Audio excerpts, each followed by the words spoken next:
मैं धीरज शर्मा भारत जागरण न्यूज़ में आपका स्वागत करता हूं। इस समय हम पटौदी मंडी रोड पर स्थित हैं, जहां पर कल दो भाइयों की मौत हो गई थी। आप ये दृश्य देखिए, दो भाइयों की मौत के बाद शासन प्रशासन के द्वारा ये जो किनारियां बनी हुई थी, जो रोड के बीच में जो गैप था, जिसकी वजह से कल दो भाइयों ने जान गंवाई थी, उस पर काम शुरू हो गया है।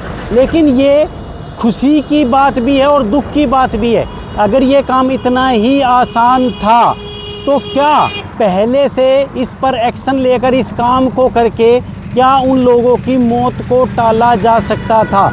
इस वीडियो में मैं एक और भी संदेश देना चाहूँगा कि जब हम बात करते कि हमारी सरकार, हमारे विधायक, हमारे सांसद, हमारे चेयरमैन, हमारे पार्षद, तो वो विचारधारा आपको कहीं ना कहीं बदलनी होगी। आपको अपने दिमाग में ये एक विचारधारा सेट करनी होगी कि एक तरफ सरकार है जो अपने तरीके से चलना अपने फ़ायदे के लिए काम करती है, और एक तरफ आम जनता है जो अपने हित के लिए आवाज़ उठाएगी, और वो आवाज़ मजबूती के साथ उठाएगी। तो सरकार को मानना होगा, सरकार को काम करना होगा। तो इसी प्रकार से जो हम लगातार प्रचार करते हैं हमारी, और आपको जब अव्यवस्थाएं फैलती हैं तो हम सरकार बदलने का प्लान करते हैं, विधायक बदलने का प्लान करते हैं, नेता बदलने का प्लान करते हैं, चेयरमैन बदलने का प्लान करते हैं, या सांसद बदलने का प्रयास करते हैं। लेकिन इससे भी कुछ नहीं, हमें नेता नहीं बदलना है, हमें दबाव बनाकर जो नेता है उससे काम लेना है। क्योंकि सरकारें लगातार बदलती रही हैं, लेकिन आप लोगों के जो आम जन के हालात हैं वो बिल्कुल भी नहीं बदले हैं। अगर आम जनता जागरूक होगी, आम जनता काम करेगी, तो कोई भी किसी भी पार्टी का नेता क्यों ना हो, उसको काम करना होगा। आज से हम एक मुहिम चलाते हैं कि जो भी हमारे नेता हैं, जो भी चुने हुए नुमाइंदे हैं, वो आम जन के लिए काम करें। और आम जन के लिए वो तब काम करेंगे जब आप एकजुट होकर आवाज़ उठाएंगे, एकजुट होकर आप उनसे लड़ेंगे। आप कभी भी ये विचारधारा ना रखें कि वो हमारे आदमी हैं। इस विचारधारा को दिमाग से ख़त्म कर दीजिए। आपने कल देखा था, दो सगे भाइयों की इस रोड पर मौत हो गई थी। जो टाइलें लगी हुई हैं और जो सीसी रोड है, इसके बीच में बहुत ज़्यादा गैप है। जो भी लोग यहाँ से गुजरते हैं वो अनबैलेंस हो जाते हैं, चार पहिया और जो टेम्पो हैं वो भी अनबैलेंस हो जाते हैं, और मोटरसाइकिल की तो हालत बहुत ही ज़्यादा ख़राब होती है, जिससे आए दिन एक्सीडेंट यहाँ पर होते रहते थे। और आज ये खाना पूर्ति की तरह ही किया जा रहा है, अभी बहुत अच्छे तरह से ये काम नहीं किया जा रहा है। आप देखिए इस चीज़ को, फिर भी वो आप लोगों को आवाज़ उठानी पड़ेगी ताकि ये काम बहुत अच्छे से किया जा सके। और मैं दोबारा से कहना चाहूँगा कि हमें सत्ता बदलने के लिए, नेता बदलने के लिए काम नहीं करना है। जो नेता हमारे सामने है, हमें उनसे काम करना है, उनके साथ काम करना है, और उनके साथ लड़के उनके विरोध में खड़ा होकर हमें काम करना है। जो लगातार हिंदू नेता और मुस्लिम नेता की बात होती है, अगर आप लोग मजबूती के साथ खड़े रहेंगे तो मुस्लिम नेता से भी हिंदू हित में काम कराएंगे, और अगर आप मजबूती के साथ खड़े नहीं हैं तो हिंदू नेता भी हिंदू होने के बावजूद हिंदुओं का अहित करेंगे। तो ये बात बिल्कुल साबित हो चुकी है। अगर ये काम इतना ही आसान था तो क्या इस पर पहले से काम नहीं किया जा सकता था? जो इतनी दुर्घटनाएं यहाँ पर हुई है, क्या उनको टाला जा सकता था? ये एक बड़ा सवाल पैदा होता है। तो ये लगातार काम किया जा रहा है। इस काम सही तरीके से किया जा रहा है या गलत तरीके से किया जा रहा है, वो आप वीडियो में देख सकते हैं।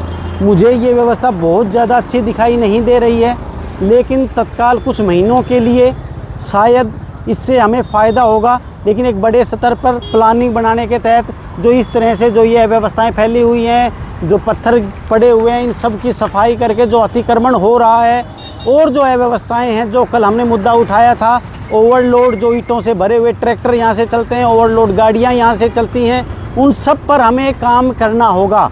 और आम जनता अपनी ताकत को पहचाने। सोशल मीडिया के माध्यम से अगर चीज़ें वायरल हो जाती है तो सरकार उन पर काम करने के लिए मजबूर होती है। ये चीज़ आपको देखना होगा। पहले लोग ज्ञापन देते थे, लोग इकट्ठा होते थे, समय खराब करते थे। आज हम समय खराब नहीं कर सकते हैं, इकट्ठे नहीं हो सकते हैं, वो सामाजिक व्यवस्था ख़त्म हो चुकी है। तो कम से कम सोशल मीडिया पर सोशल मीडिया के माध्यम से इन चीज़ों को उठाया जाए तो कहीं ना कहीं समाधान होगा। जो PWD के द्वारा ये व्यवस्थाएं की जा रही हैं, ये समाधान किया जा रहा है और आप देख सकते हैं किस तरह से ये काम चल रहा है। तो दोबारा मैं आप लोगों से निवेदन करूंगा, हमें जो नेता यहाँ पर हैं, जो हमारे नेता हैं, चाहे वो हमारे द्वारा हमने उनसे वोट दी है या ना दी है, लोगों को आज उनके विरोध में खड़ा होकर अपने विरोध के दम पर उनसे काम कराना होगा। बिल्कुल मैं आपको बिल्कुल स्पष्ट करना चाहूँगा, जो लगातार प्रचार किया जाता है कि हमारे नेता, हमारी सरकारें, वो विचारधारा आपको बदलनी होगी। हमारे नेता, हमारे अधिकारी नहीं, आपको विरोध में खड़ा होगा, विरोध में खड़े होकर लड़के आपको इन चीज़ों का समाधान कराना होगा। जब लोग मर चुके हैं, मरने के बाद ये समस्या का समाधान किया जा रहा है और आप समझ सकते हैं कितना आसान था ये समाधान। मात्र 15-20 घंटे के अंदर अंदर ये समाधान शुरू हो चुका है। तो क्या इस पर पहले से काम नहीं किया जा सकता था? ये एक बड़ा सवाल है।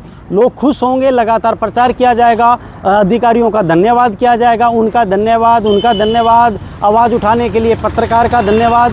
लेकिन क्या समय रहते इस पर काम करके लोगों को मरने से बचाया जा सकता था? हम हर चीज़ का जो पल्ला झाड़ने का तरीका भगवान को ढूंढ रखा है कि भगवान की मर्जी थी। भगवान लगातार साबित करते हैं कि आदमी जो अपना कर्म करता है वो उसके हाथ में है। तो जो आवाज़ उठाना, कर्म करना, वो हमारे हाथ में है।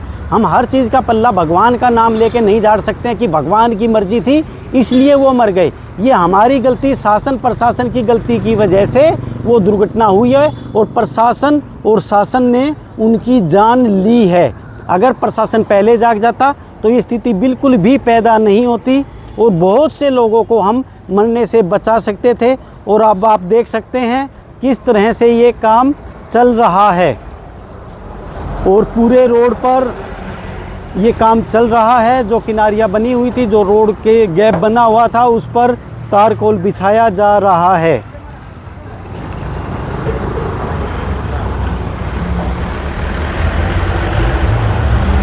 तो देख लिया आपने किस तरह से मैंने आपको दिखाया। ये खुशी की बात भी है, लेकिन दुख की बात ये है कि दुर्घटना होने के बाद ही शासन प्रशासन जागता है। ये बिल्कुल आप लोग देख रहे हैं कि लंबे समय से इसकी मांग उठाई जा रही थी, न्यूज़ के अंदर दिखाया जा रहा था, लोगों ने भी इसकी मांग की थी। समय रहते अगर प्रशासन जाग जाता तो हम इन चीज़ों से बच सकते थे। और मैं आपसे निवेदन करना चाहूँगा, जो मैं मैसेज देना चाहता हूँ, आपको लड़ना होगा। शासन प्रशासन के खिलाफ आपको मजबूती के साथ खड़ा होना होगा। बहुत से लोग अपने चुने हुए, जिनसे उन्होंने वोट दी है, उनके लिए वकील बनकर खड़े हो जाते हैं। अगर वो गलती भी करते हैं तो उनको किसी न किसी तरह से बचाव का काम करते हैं। धर्म का नाम लेके और मुद्दों को लेके गलत चीज़ों का बचाव ना करें। नेता चुना जा चुका है, अब उसका विरोध करना, उसके साथ लड़कर काम लेना जनता का काम है। भारत जागरण, धीरज शर्मा, धन्यवाद।